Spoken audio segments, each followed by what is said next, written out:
కార్తీక మాసం చక్కగా సంపూర్ణంగా నెల రోజులు వస్తుంది. ఈ మహాశివరాత్రి పర్వదినమునందున ఇది ఈ శివాలయం ఎప్పటి నుంచి అంటే 1013 సంవత్సరాలు అనగా పౌర్ణమి 11వ తారీఖు కాకతీయ మహారాజులతో నిర్మించడం జరిగినది. ఆనాటి నుంచి ఈనాటి వరకు ఏకకాలముతో చక్కని అంగరంగ వైభవంగాను దీపదూప నైవేద్యములతో ఎప్పుడు కూడా ఈ శివాలయంలో నైవేద్యం లేని రోజు మాత్రం లేదు. నిత్యము కైంకరాయ పూజలు జరుగుతున్నాయి. అదేవిధంగా కొంతకాలంగా శివాలయం కొంచెం ఇబ్బంది కలగడంతో ఊరు గ్రామస్తులతో నిర్మించి ఈ శివాలయాన్ని దీర్ఘమాయంగా పెరుగుతుంది. అదేవిధంగా ఈ కార్తీక మాసంలో పరమేశ్వరుని ప్రత్యేకత ఏమిటంటే శివరాత్రి రోజు కరెక్ట్గా సూర్యకిరణాలు లింగం మీద పడతాయి. అలాగే కార్తీక మాసం నెల రోజులు కూడాను శివలింగం మీద పడతాయి. ఈ శివాలయం ప్రత్యేకత ఇంకోటి కూడా ఉంది. శివదీక్ష తీసుకున్నట్టు ఎడల వారి ఇల్లు లేని నిర్మాణం చక్కగా జరుగుతుంది. కళ్యాణం లేని వారికి కళ్యాణం జరుగుతుంది. ఉద్యోగాది అవకాశాలు దొరుకుతాయి. సకలము కూడా సర్వదం తీర్చేవారు శ్రీ రాజరాజేశ్వర స్వామి. ఈయన గారు ఏమిటంటే రావణాసురుడు తీసుకొచ్చిన కైకతింగలో ఒక చిన్న ముక్క. అయితే ఇంకోటి ఏమిటంటే ప్రతి చోట కూడాను స్వయంభూ లింగాన్ని చూశారు. అదేవిధంగా ప్రాణ ప్రతిష్టాపన చేసిన లింగం చూశారు. కానీ ప్రాణధార లింగం అంటారు. ఈ లింగాన్ని ప్రతిష్టాపన చేయడానికి 1,30,000 మంది బ్రాహ్మణులతో ప్రతిష్టాపన ఇచ్చారు అప్పటి కాలంలో.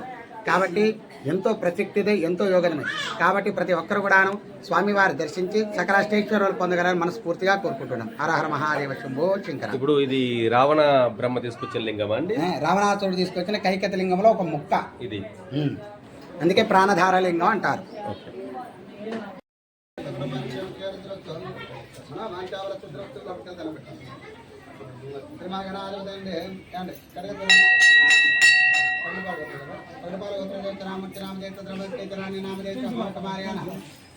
కార్తీక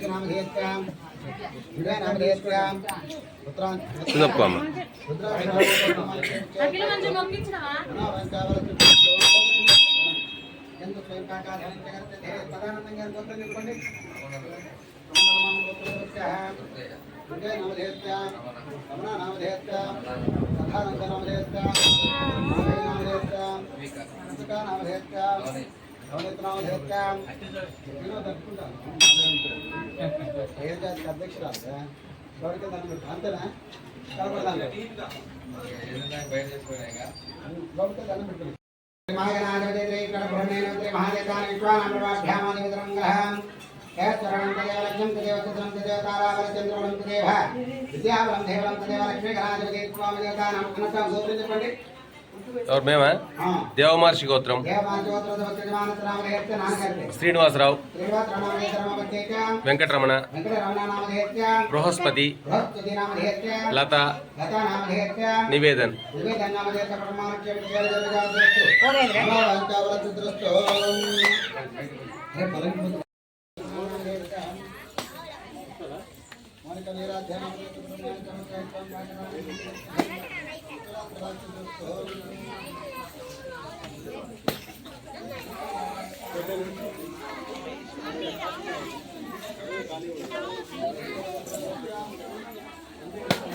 అది పెట్టే లింగమే పెట్టేయచ్చు. అన్నీ కింద పెడితే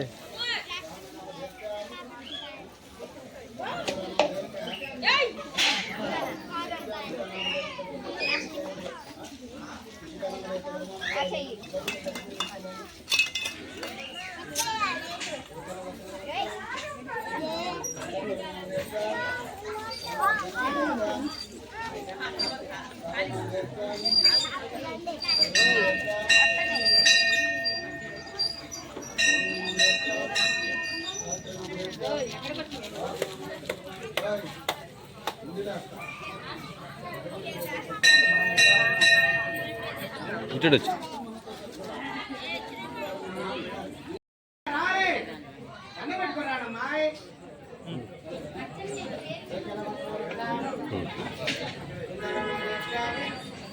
అమ్మవారి ఆలయం దగ్గర కూడా పూజా కార్యక్రమాలు జరుగుతున్నాయి. అనుబంధ ఆలయం ఉందా పసుపు కుంకుమ. అమ్మవారి అనుబంధ ఆలయం ఇక్కడ పక్కన నిర్మించారు నూతనంగా.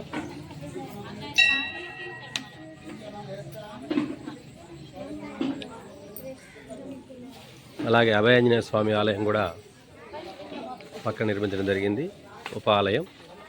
ఇక్కడ కూడా భక్తుల సందడి చూడవచ్చు.